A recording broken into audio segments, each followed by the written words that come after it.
ជំរាបសួរម៉ែបងប្អូនថ្ងៃទី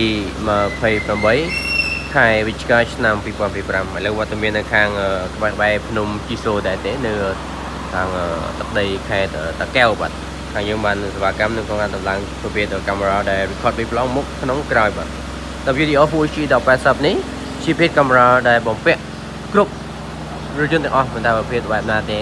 ជាស្ដែងអាចឃើញបានបងឥឡូវវត្តមានយើងនេះគឺមានថ្ងៃខែពេលវេលាច្បាស់លាស់បាទហើយតើតើនឹងការតម្លើង warranty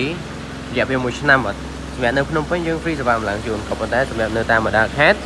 យើងក៏មានសេវាកម្មចុះដែរគាត់ថាយើងគិតសេវាតិចតួចទេយើងចេញពីពេញអញ្ចឹងបាទហើយបើសិនបងមានតម្រូវការបងអាចទៅសំណងបានសម្រាប់ប្រភេទកាមេរ៉ាយើង record កម្រិត Full HD 1080នេះគឺធានាលើមិនសិន1ឆ្នាំហើយតើតើនឹងការតម្លើងគឺស្អាតបាទគឺបែបនេះបាទហើយនេះមក lens មកក្របឲ្យយើងប្រកបគឺបែបនេះបាទចឹងបើសិនបងមានតម្រូវការនៅតាមបណ្ដាខេត្តឬទីរួមខេត្តផ្សេងៗដែលត្រូវការដំណឹងចែកចាយអាចទៅក្នុងបានបាទគុណ